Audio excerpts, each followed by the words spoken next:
Hi everyone, welcome to another episode of Cheltenham Chat. We missed a week last week and that's very unusual. It is a small channel, but I try to be on every week in the build up to Cheltenham. And I suppose with only 3 weeks left, probably people thought it's unusual not to have a video, but there really wasn't a lot to talk about in terms of horses to review or things to talk about Cheltenham wise. It's actually a time where you want to have bets, but you don't know the weights, you don't know the entries, and it was a very difficult time. Now, it's a small channel, a very small channel, and I got a abrupt reminder of that today when I was watching this William Hill Ireland video. And last week they had Gordon Elliott on, and it was an interview with Gordon about how he built his yard. It was a very interesting interview actually, but we had 100,000 views. Now it would take us on this channel probably 60 videos to get 100,000 views. And it was a William Hill Ireland video, so they're obviously sponsored by William Hill. They got a cameraman there and a producer, and like everything looks great, and it's all TV people who are on it. And then you've got the small independents. Like 8 years I've been doing this, 2,000 subscribers after 8 years, 7 years profit out of 8. I mean, what chance do you have as a small channel? You just have absolutely no chance, especially when you speak like me and you carry golf clubs. You're gonna go nowhere. But I still try. I still want to make the videos for the lads. I know the boys in the shed don't watch so much now, but the shed's changed so much. So many different people in that shed now compared with when I used to work there. And I don't actually work at the same golf course either. But when I do go in the shed at Royal Dornoch like I used to, I don't know half the guys there anymore. Still love to caddy over there. I know I'm getting off the point and rambling on a bit, but like that's why it all started. And I still love going in that shed after making a profit. And thankfully, last season, when for the first time our bank of £400 got lost, I didn't really have to go in, and hardly anyone knew I did the videos, and not much was said about the loss. Everyone knew I was hurting anyway about making the loss, but I used to love going in there when we'd done well. Never forget the first year after we made a profit and everyone was talking about Tiger Roll for the Grand National, because he'd won the cross country and I'd put him up for the cross country, and then he won the Grand National as well. That was exciting times, and I look back on some of the winners we've put up on the videos, and it is fantastic to see. But you can't rest on your laurels, and no matter how many winners you put up in that first 7 years, the bottom line is that I lost on all the bets last season. No matter if a few of them were unlucky or not, it's just the way things pan out. But it is a small channel. I've got exciting news today. I've teamed up with another small channel.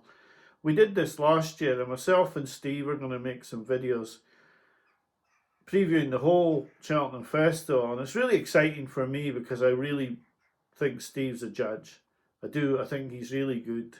I've always pushed his videos. He goes on long rambles, drinking coffee, and he used to smoke the cigarettes, but now it's a vape. But I think he's got his views on racing are really good. He's really shrewd, and for all their production values and all that, I still think Steve's right up there with those sort of judges in his knowledge of the racing and his bets that he puts up. So I'm going to go through today my bets so far this season, why it's been so tough, and it has been tough this season. And I'm going to find it really tough this year because going down to Cheltenham on the Monday and coming back on the Thursday, I don't know quite how I'm going to put any bets I want to put up on the channel. Maybe I'll try and put a couple up before I go, a couple more up before I go. I'll go through the 4 we've done so far in a minute. I am excited to make those videos with Steve, just 2 independent channels amalgamating to go through the festival, and we'll do our best. Steve put up a lot of winners last year on that video. So I put up a couple of decent priced ones actually myself, and a few of the shorter priced ones I got as well. But you'd only really want to be talking about Jasmine DeVoe and Wood, who were decent prices when we made the videos. There's no point in celebrating Kopek de Board, etc., because he ended up odds on. But we'll try and we'll just put our view up. It's an open festival. It's a tough festival this year. I mean, we just had the shortest price favourite of the festival pulled out last week, and now that race is a 4-1 the field race as well. So yeah, myself and Steve will do those videos. And Tuesday the 3rd, we're going to make them, and we'll hopefully get them up as soon as possible after. Whether it'll be on Smoking Cheltenham or if they'll be on Cheltenham Trot, I'm not very sure at the moment, but they are going to be made, and I'm quite excited to say that we're putting them up. I thought Steve might have mentioned it in his video last week. So now I'm going to get on to my bets for this season, and then I'll quickly just run through a couple other things, and it will be a shorter episode of Cheltenham Chart this week. My 4 bets, all were put up in the absolute best of faith. 2 look okay, 2 don't look okay. So, I mean, I can only apologise. I mean, I had no idea when I put bet 1 up that Active Innocence, who was running in the race that Nicky Henderson would normally run his best novice in, and Active Innocence won that race and beat a horse called Sinatra, who I thought looked a really good prospect at the time. In the interviews after, Nicky and Nico both talked about this being their best horse for the Supreme. And I don't think they put anybody away when they said that, because when Old Park Star did come out 3 weeks later, and I was like, oh, wow, that was impressive. They were shocked themselves. Nico and Nicky did seem shocked. I don't think they put anyone away when they talked about Active Innocence as a Supreme horse. I think they just got a real shock that Old Park Star was as quick as he had been in his race. And of course, it's meant that Active Innocence has gone into the Turners, where I'm sure he'll have his chance. Whether he's good enough to win the Turners, I don't know. It was disappointing when he was beaten by Manoa Yoga, and that was the sort of tin cap on his chance of being running in the Supreme. Pretty much gone. I think he'll go to the Turners with a reasonable chance. I think he is about a 10-1 shot in the betting, but I think that's his chance as well. I don't think he's, I don't think he should be 6-1 or 5-1, but I don't think he should be 16s either. I think that is a very good guide to his price. So a loser there because he's not entered in the race anymore.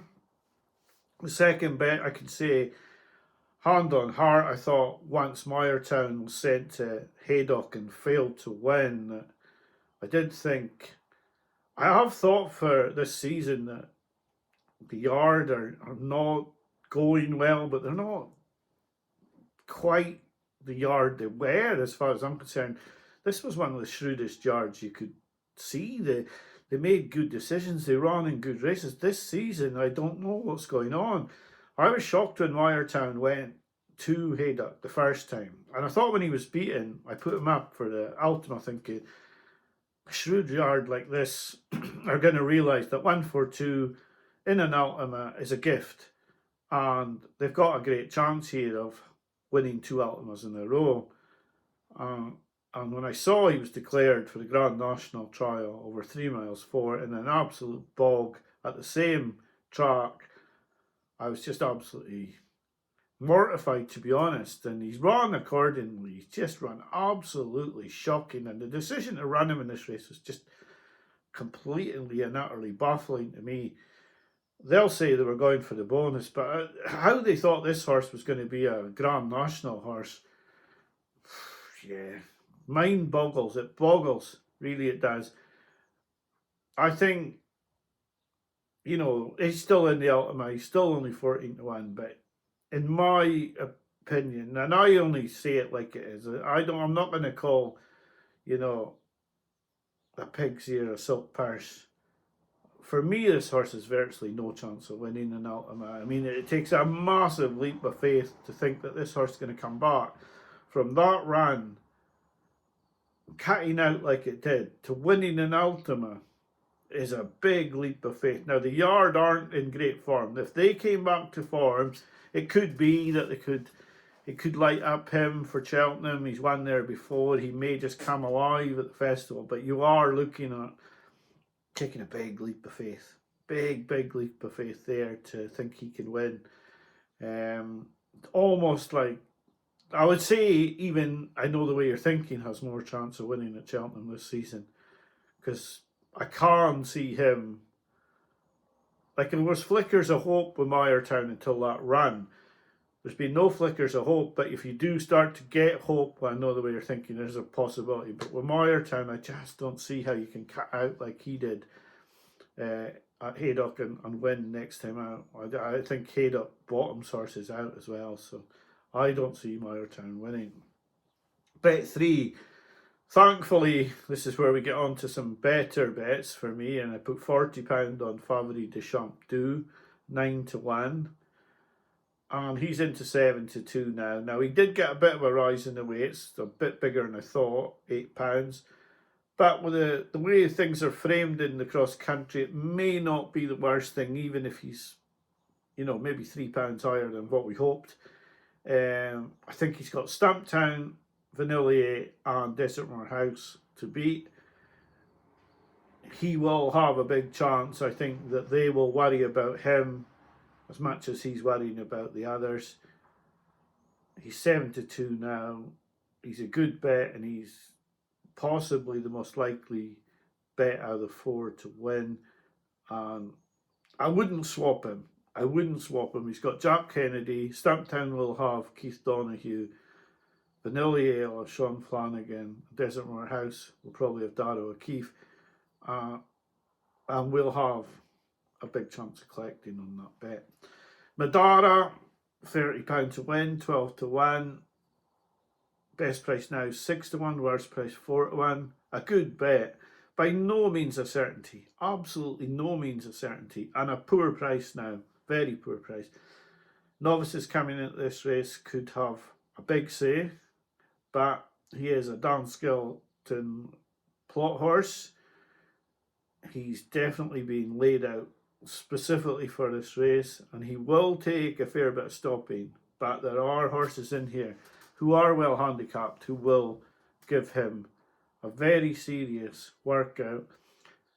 We just have to hope that, and I specifically looked at the skeleton horses this season to try and find bets in their yard. Now, they have got 2 other plots that have been well found as well. They've got Supremely West. They did think about putting him up. I actually backed him to put him up as a bet at 12-1, but I wanted to see what would qualify out the other races. And I wanted to see if Manila Emperor qualified, and he did, and he ran a strange race when he qualified as well. So that put me off, and then by the time I thought, well, I put Supremely West up at 12-1, it was just too late. So we'll leave that one alone. And the other handicap plot they've got is a Pied de Nom, who is only 5-1 for the Martin Pipe. And will have a good chance, but he's going up in the weights, and he's going to need to defy a couple of hikes in the weights, but he may well be up to it. Wood too last season, so you just have to wait on that. But 4 bets, 2 good bets and 2 poor bets. The circus now of not knowing where horses are going really does make having more bets at the moment difficult. This is where the value is, though, and I may up my bank a little bit because I may put some horses off non-runner, no bet, who are 50-50 or so to run, and then that just gives me the leeway that if I don't want to have only £400 in the bank and then a couple of £40 bets that don't run, and then I end up getting £80 back, but I don't feel I can put any more bets off. So I may up the bank to 500 if I have some non-runner, no bet horses who aren't going to run to help sort of like still have the bets on. You don't want like 400 staked, 80 back and don't put any more money on because you found out a week before the race that 2 of your horses are non-runners. I have got one serious one in mind that I really want to back, and I'm very close to pulling the trigger on it. Really am.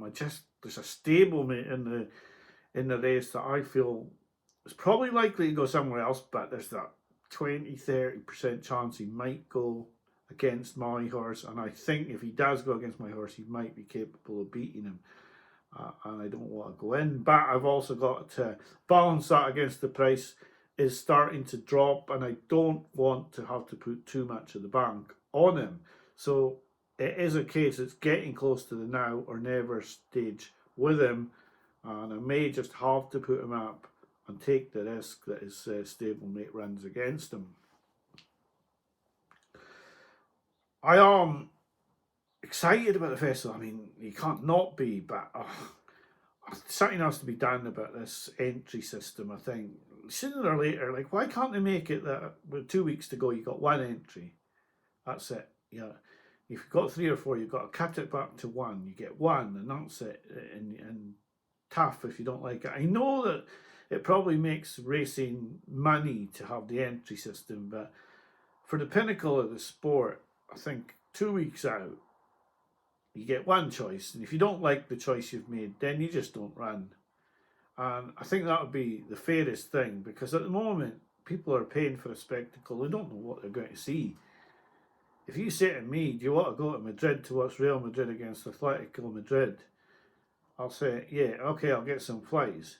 And then I've bought my flights, and then they say, oh, sorry about that, you're not going to get a Madrid derby, like, because Real can't be bothered playing, so it's going to be Atletico Bilbao against Atletico Madrid. And you're like, well, that's not what I paid for, you know, and finding out what you paid for is going to be decided 10 minutes to 10 on Sunday morning before you leave is, yeah.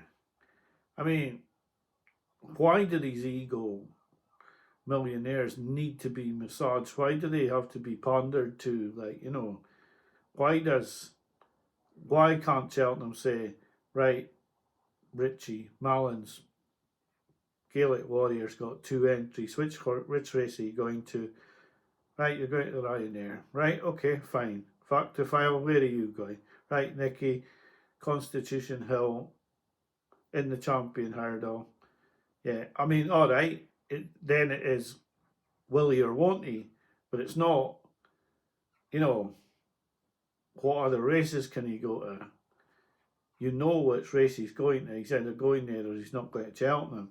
And I don't see why that couldn't be implemented. I know that there'll probably be a financial drawback, but please don't tell me that Cheltenham need the money from the entries that badly. But you'd know what spectacle you were going. If you want to see a specific novice, you know what day it's going to be running. I think that would be good for Cheltenham. So, yeah, it's just such an exciting time. Now, next week, myself and Steve are making the videos Tuesday the 3rd. Will there be a video next weekend? No, for sure there won't be a video next weekend. Now, there might be one on Friday coming up, and there might be one on the Monday before me and Steve make videos, but there won't be one over the weekend because I'm dog sitting. And believe me, these dogs are not going to allow me to make a video, especially during the day. And I'm not knackered by the end of the day with them. It's like children, but I'm not handing them back. I've got to have them the whole of Saturday and the whole of Sunday. So, yeah, there's absolutely no chance. They'll be climbing on me, barking. It's just a no-go. It's just a no-go. So it's either a video on Friday or a video on Monday, or it may just be myself and Steve previewing the festival. I hope, but I'll find a bet before that. If not, I know this is a shorter video. There's not much to review. We don't know where horses are going yet. Bear with me. I hope I'll make a profit this year. And like I say, it's just a small channel, and I'm sure there's lots of others to watch with their views on Cheltenham. Sorry there's no bet. There could be very soon. There really could. It may just be that I'll take the risk on this horse that I really like. I might just put it up, take the risk. But I've put 30% of the bank on already, and I do want to keep as much as I can. But I'm also wary that I missed prices last season by waiting too long. So I'll be back to you fairly soon. I don't know exactly when at the moment, but look out for those videos with Steve if you haven't heard from me in the next sort of 8-9 days. Anyway, I've taken enough of your time up. Thank you so much for taking the time to watch. Hope you have a good week in the build up to Cheltenham, and I'll be back to you soon. Bye for now.